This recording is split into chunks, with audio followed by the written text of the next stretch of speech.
Hey, it's Josh Reimer, and I'm here with my fiance Heath. Hi. And we're going on a journey through the clouds on Rocky Mountaineer, and we're going to bring you along with us.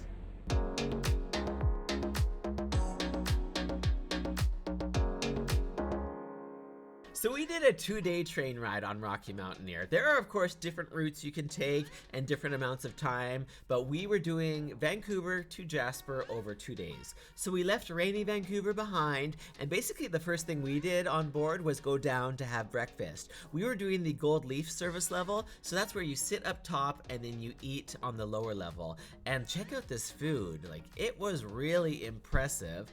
On the lower level, there's also an outdoor observation area where you can go check out the views without the windows, but most of the time we would go back upstairs to our comfy seats and take in the views from the windows there, because as you can see, they've got these oversized glass dome windows, so really no obstructed views, and just take in the incredible scenery. There were unlimited cocktails if you want some drinks or, coffee, tea, whatever. And then it wasn't long before we went back down for lunch. And these are gourmet meals, look at that, prepared by executive chefs. And the views, we didn't know if we should be looking and admiring at the food or looking out the windows to admire the scenery, so we just did a bit of both. And then also went back out onto the observation deck again to take in some of the views from there. It did get windy at times, but not that cold. I mean, as you can see, we weren't even wearing jackets. But again, most of the time, we would head back up top to enjoy the views from up there and, see if we could find some wildlife. Sometimes walk to the front of the train to just take in the views there and just admire the incredible scenery and be in awe of this beautiful province.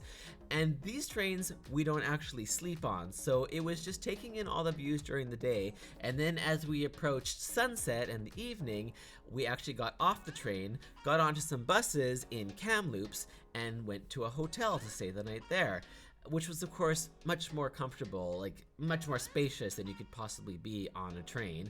And we got to even watch a bit of TV. And then in the morning, get back on the bus again for a short journey through Kamloops to go back to the train to start our second and final day of the journey, where we would actually head into Alberta.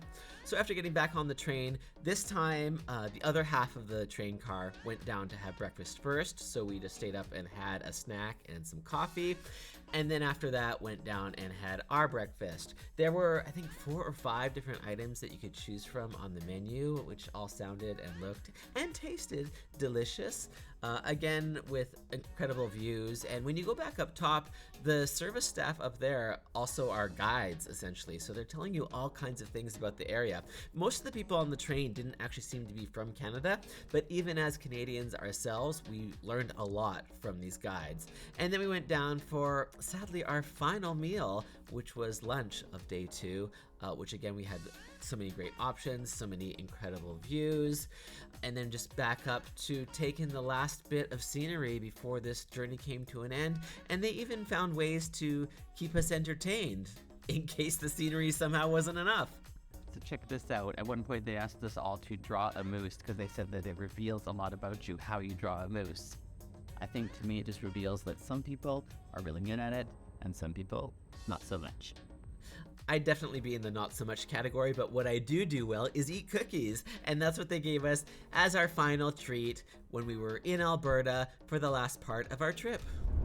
And that was our journey through the clouds on the Rocky Mountaineer. Thanks for watching, and follow me on Instagram to see more from my trips. Bye!